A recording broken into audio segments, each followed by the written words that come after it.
YMA 2017.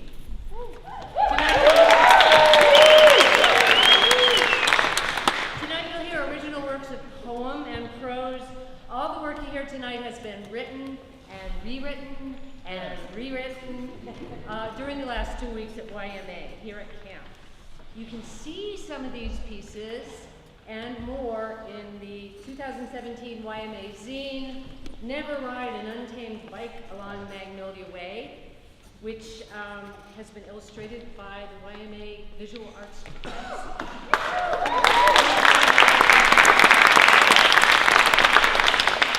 It'll be available, it costs $1. It'll be available out in the lobby after the reading. And while I've got your attention, I'd like to invite you to silence your devices. And I'd like to also ask you to please hold all your applause until the very end. So now please welcome the YMA Creative Writing Class.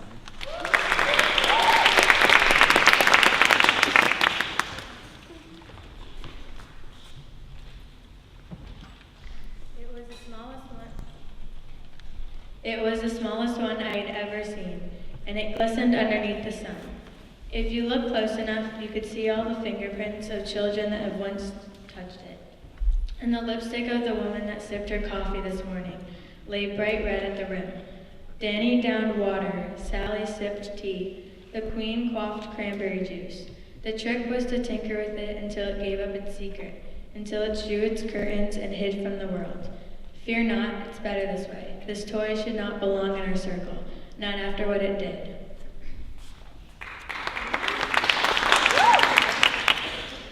Football.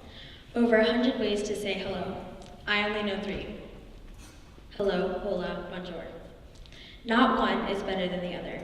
So why do you make it seem that way? Oh, I know. You think you're better than everyone else. It's a silly game you play, like football. You get really competitive. You have to win. If you don't win, you get all hurt. Kick them out, you think. I don't play football. 1,000 different colors and many races. Each of them good. I know you don't think so. All people are humans. All humans are perfect in their own way. And I would much rather be hanging out with my friends and having a good time rather than standing here lecturing you about how you can't judge people on their physical appearance. So you can go out and play football, but no one will play with you.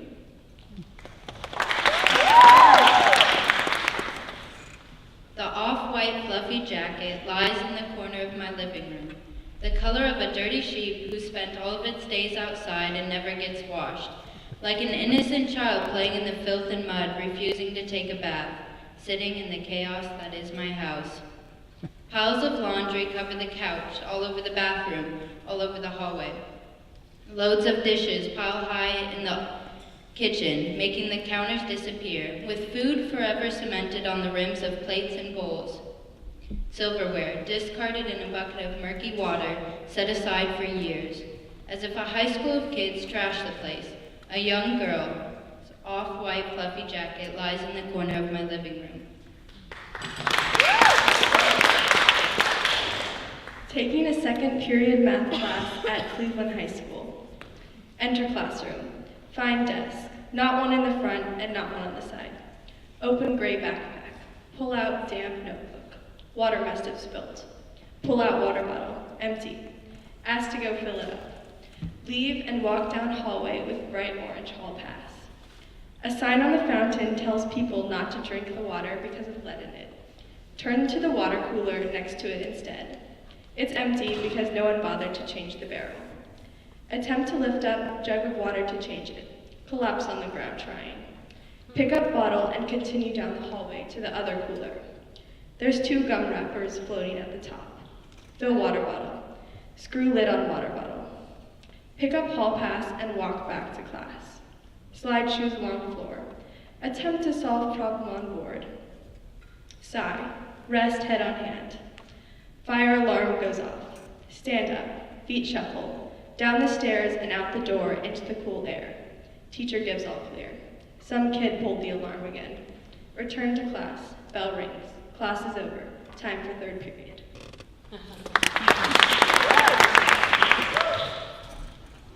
The afternoon my dog died, I was asleep. I woke up freshly napped, unaware my family had taken her limp, furry body and buried her in the backyard. When I found out, I was sitting in front of a plate of pancakes drenched in syrup. I ran outside and rode my diet bike down the sunny street. It seemed as if the weather was mocking me. I had never ridden that far before. When I got tired, I went back home and collapsed onto the lawn, freshly sprinkled and annoyingly green, and cried. That was the night my parents helped me make a gravestone for her. I recognized the concrete kit we used. It was the same one I had seen my neighbor use. Trying to force the shaking paw of her graying and cancerous dog into the liquid, I was careful to follow the instructions so I could make sure it was perfect for my dog.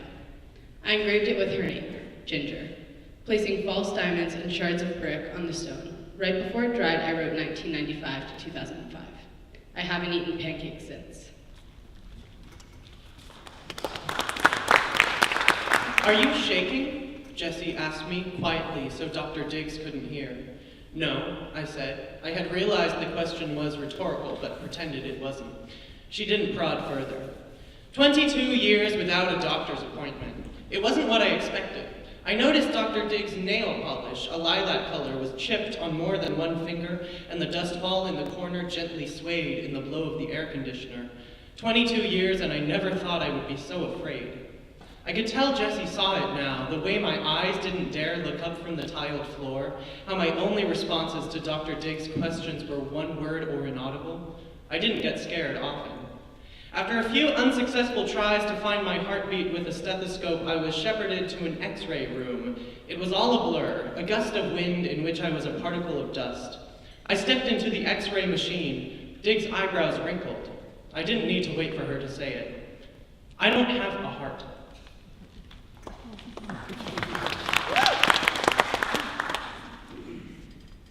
Owl ball. Work time, 90 to 100 days. Estimated ingredient cost, 600 to 800,000 US dollars. Ingredients, half a kilogram of owl feathers, non-European, preferably Persian owl feathers. 1 sphinx egg, unfertilized. 1 liter of ink.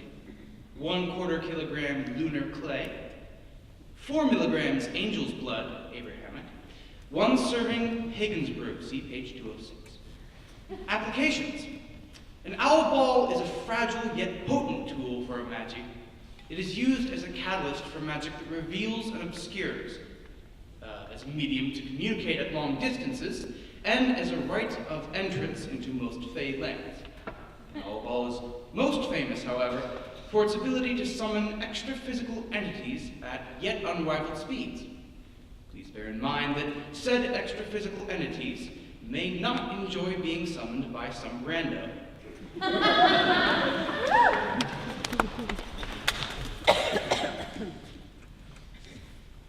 My mother bought me the notebook. It is small and marked with static zebra patterns. It is filled with scribbles and scratches from my pen galloping across the page like the chestnut mare I used to ride on Hawaiian beaches. The notebook is beautiful to me, not for its chocolate ganache gloss, which it loses in moments by nervous tapping palms, but for the pages inside. It is the point of shattering, the point of infinite smorgasbord and peach-pink sandals. The notebook swallows the ink from my tongue, lacking curly-Q words, and forms them into something competent. It is now filled, drenched in sticky black thoughts, molasses in my mother's Christmas cookies.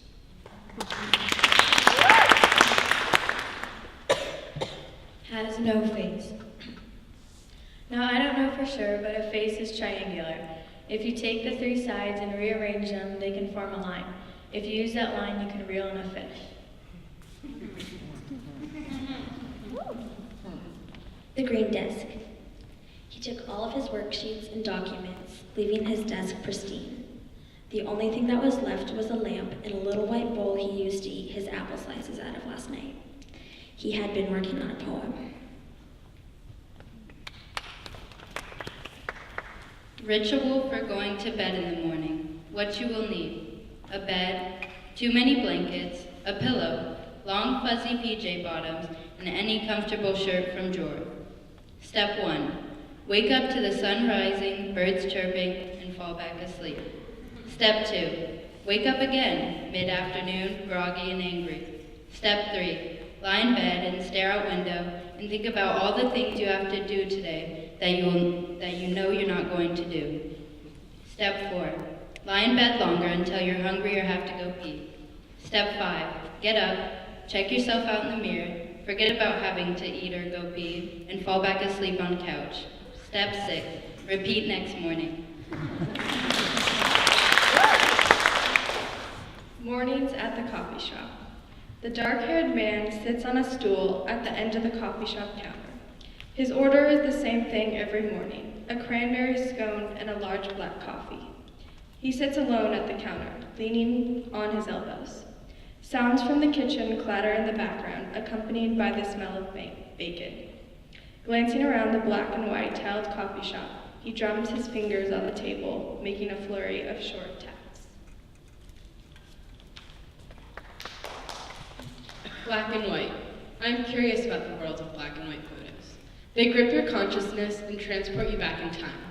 Color blends away and leaves a monochromatic masterpiece telling a story of a life unknown. A black and white man with a button-down shirt and cowboy boots strokes his mustache.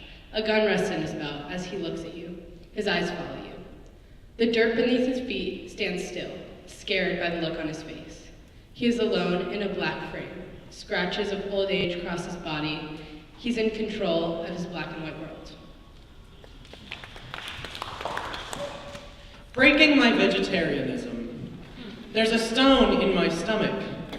Did anyone see me? Did anyone see the clandestine crunch or the sweet, salty taste?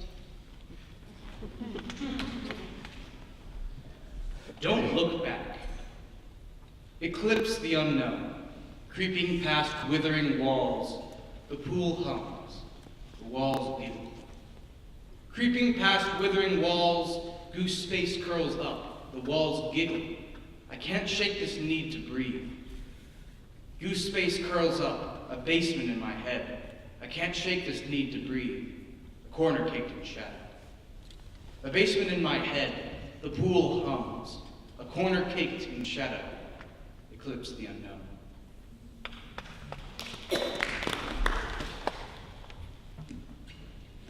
Mammoth whispers. Strange? Yeah. An oxymoron? Maybe. I'm not entirely sure what that is, but it's the only way I can describe the sounds that come from that clock. I can hear it laughing behind me as I'm writing. I am loath to turn away from it, but I can't look at the thing.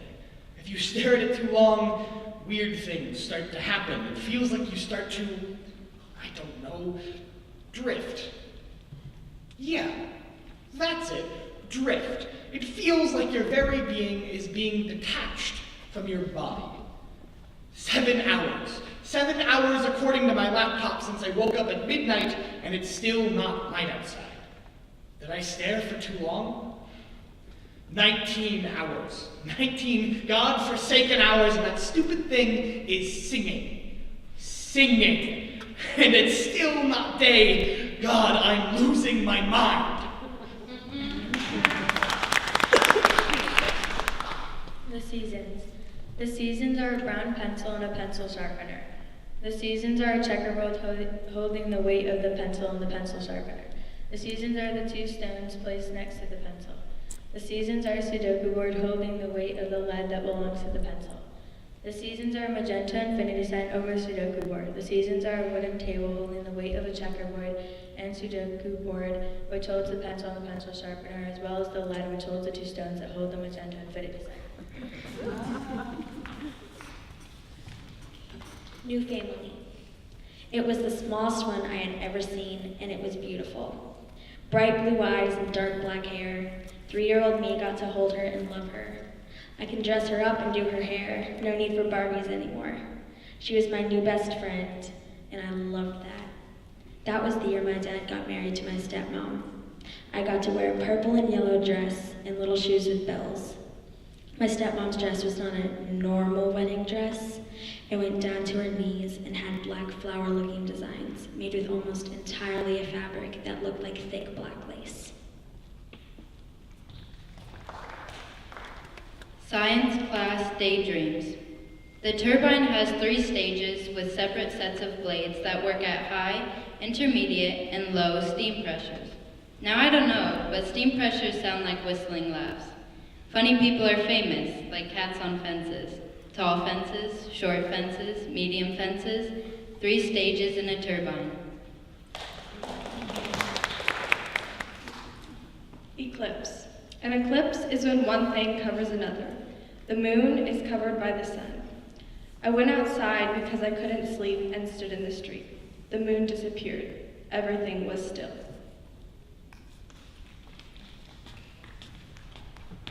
"90 degrees, creation, always subject to shifts in the direction of the wind. Now I don't know for sure, but wind whistles through leaves icy and fast. The streamers knotted to the fan flew away from the white cage, trapping the spinning blade. My hair tied in a knot stretched the skin of my forehead. The sweat on my cheek was salt.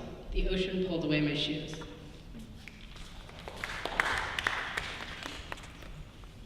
The hair on my toes, the smoke in my throat, the eyes in the water, the tingle of a song I've never heard, the bitter boundaries of my lips, the pebble of ocean water that refuses to exit my eye, the exercised beetle at my feet, the molten weight of my backpack, the blue and white stars of the city, the Europeans funneling off the train, the guilty hush of late, late night, his bird-like laughter, all remind me I shouldn't have left you.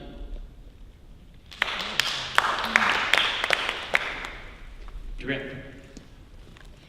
Bouncy needs time by herself with her salmon eggs. They're a lot better at being still than she is. No thinking, no feeling, just await without anything to wait for. Sometimes they wiggle. Those times are hard for Bouncy. She used to feel the wiggle too. Sometimes she sucks on a binky to feel better. It tastes sour. Silly Bouncy. When those eggs finally hatch, she won't get to keep them. Besides, it would be a really big hassle for Bouncy. Salmon have to go all the way down the river, all the way to the sea, and all the way back with just their fins. It's easier to stay as an egg.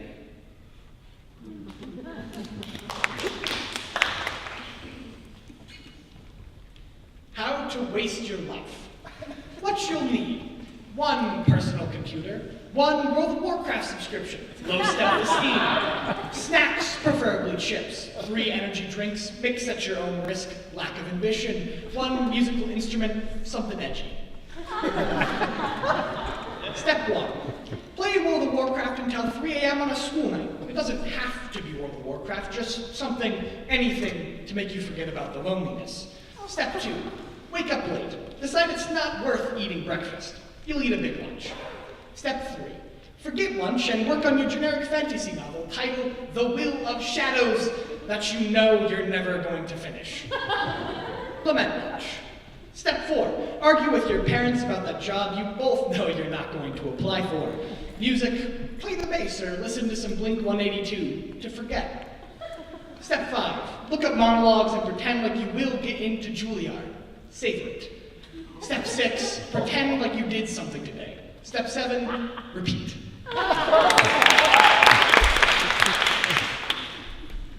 Out of her mind. Her name is Penny. She has blonde hair and blue eyes. She wears brown glasses that sit perfectly on her nose. The ocean waves crash against the shore ever so violently. Penny doesn't seem to mind. She sits crisscross applesauce on her pink towel. She reads a novel. It's called Out of My Mind.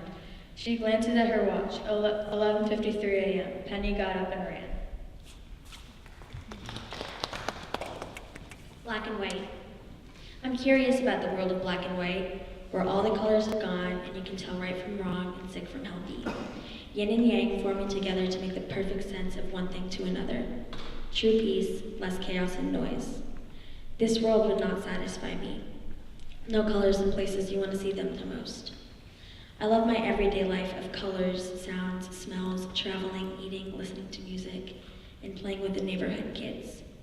But every once in a while, when all this chaos gets to be too much, I like to take a break and go to the world of black and white.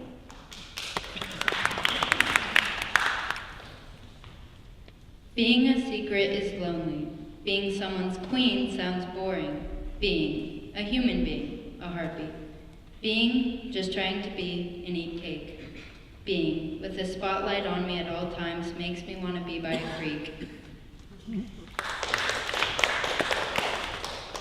Being. Being a curtain covering a stage. Being an emerald in a deep cave. Being the weak wind that ruffles the oak. Being a parabola filled with black smoke. Being a brick on the ocean floor. How can they do this anymore?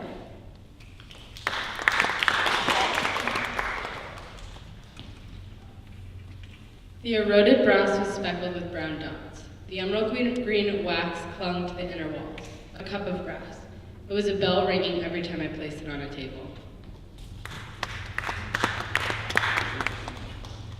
Snails have a complicated mating ritual in which, after circling each other for up to 6 hours, each fires a dart into the other's body. The weapons come in a variety of shapes and sizes, but all are designed to pierce. They can be shunted so quickly they become lodged in the internal organs or pierced through the other side of the snail's body. Then they procreate. I have no explanation for this, but I somehow understand.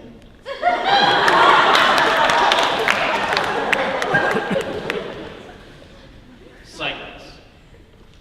Rain falls in a paper land, remnant of the artist's work, push back, encroaching sand. A single forest, a merry band, the final bastion of mud and murk, rain falls in a paper land. Held in the palm of a green, green hand, hunters with night black fur still lurk. Push back, encroaching sand. Red ants at their queen's command, blue caterpillars twist and jerk, rain falls in a paper land. Beware the blaring heat's demand, which rusts through beauty's only dirk. Push back, encroaching sand. Until no creature is left to stand, the slate wiped clean of every quirk, rain falls in a paper land. Push back, encroaching sand.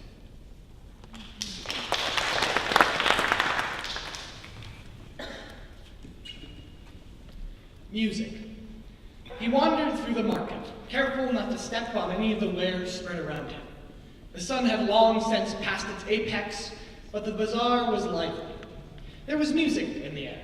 He followed it. It led him to two men sitting in front of a tapestry of red and gold, strung between two poles.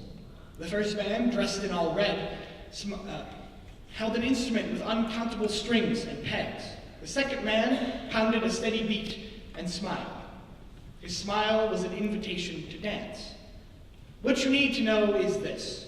Life is full of music. It is the bird song that opens our eyes and the blood that pounds through our hearts. Music is fire and the soul's leitmotif. Often we forget our music. What you need to know is this. Listen.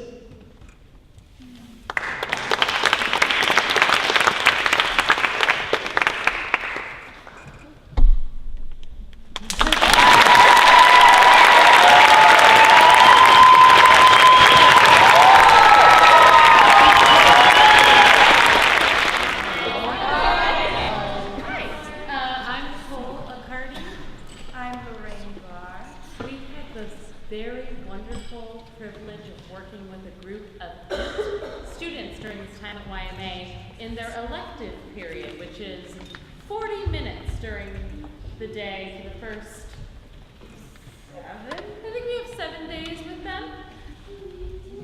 Something like that. And we decided to try a little experiment to see if we could create a devised piece that was cross-curricular, and kids signed up, joined us, and met together, dreamed, and created something entirely new. And what you are about to see is that work. It's created entirely by the ensemble. All of the text is written by this group, conceived and embodied on the stage by this group. The performers are Lucy Ames, Maeve O'Connor, Grace Luxon, Tatum Scroggins, Aiden Tappert, Adrian Miller, Abby Menken, and Henry too sour. I do hope I said that right. And, hand raise. The group is named the YMA Devised Ensemble. There's music in this piece, some of which lyrics were written by our ensemble and music by our own Dana Libanati. Without further ado. And now we proudly present, To Us, They Are Everything.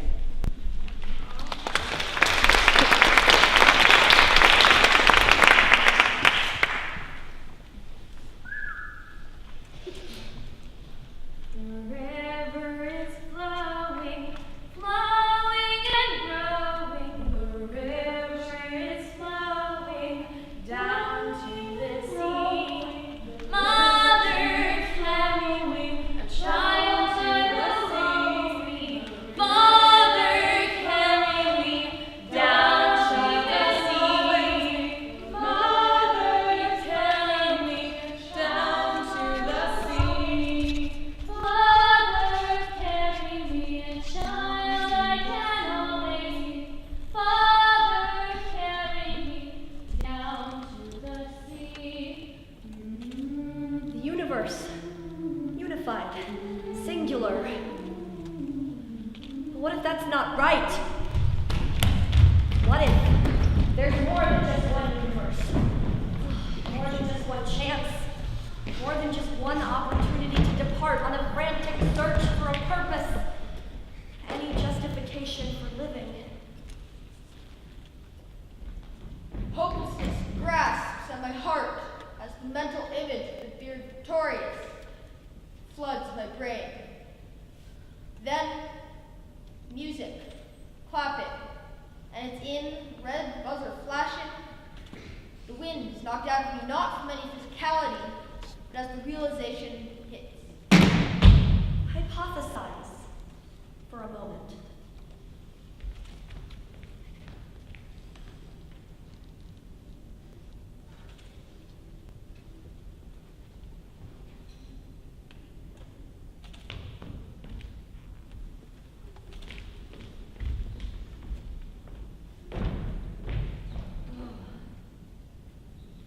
Hypothesize for a moment.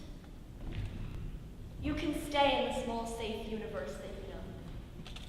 That's fine. But now, entertain the idea of a multiverse. A shifting, growing emptiness that is everywhere and nowhere. And now, in your small, safe universe, a condition is applied.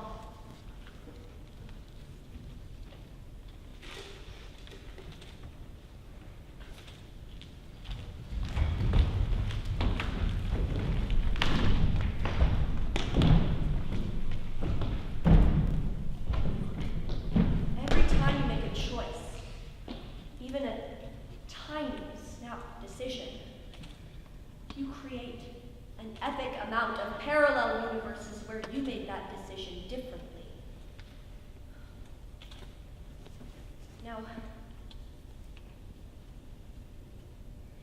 the choice might be as simple as smiling at a stranger in passing, but it can create a vast amount of wildly different universes.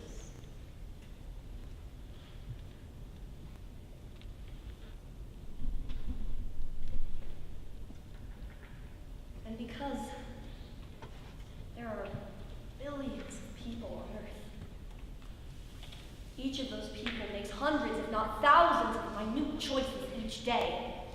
This multiverse that we are visiting is constantly expanding, filling with new universes. Some are nearly identical, some are vastly different. The river is flowing, flowing and growing. The river is flowing down to the sea. My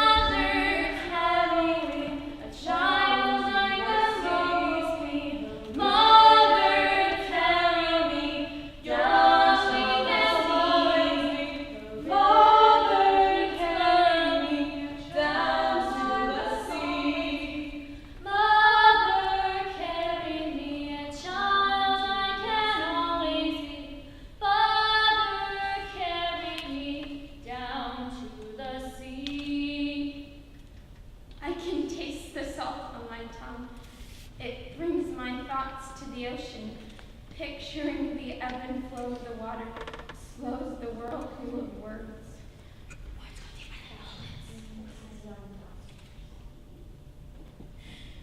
The circle, the cycle. The river is flowing, flowing and growing. The river is flowing down to the sea.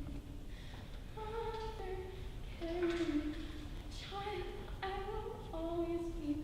Father, carry me down to the sea.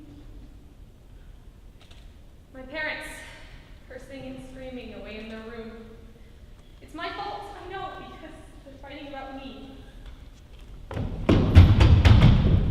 I love you. Go to bed. They're all leaving.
Is this true?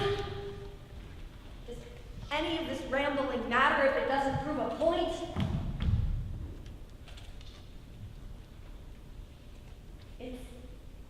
It's not for me to say. It's not for you to think about if you don't want to. Most people never want to. They prefer to find little joys in little things. I am surrounded by fools blinded with love, who will never understand, and those who care too much and too little, all at once. When I'm away from him, my heart pounds and my stomach burns. When did mankind get so soft? We used to be the fiercest hunters, surviving, resourceful gatherers. And now, we spend our short, meaningless lives falling in love with other meaningless humans. Yet to us, they are everything. I, for one, am terrified by what I've just shared with you. I am nothing more than 5.5 feet of uncertain girl standing on the precipice of where reality drops. I wonder about the little things I do. The circle. The cycle. Switched out of class. Chose not to go to vision. Didn't wave at that boy. It makes me think about other people differently and appreciate everyone. That is why I act. That is why I write. Because without acting and writing, all I would be is a lonely boy with a large vocabulary and knack for characters. A boy who was never smart enough, never worked hard enough, never got lucky enough to be recognized. I believe that everyone deserves love. Every parallel version of him, of them, of me. And if they don't want it, They're lost.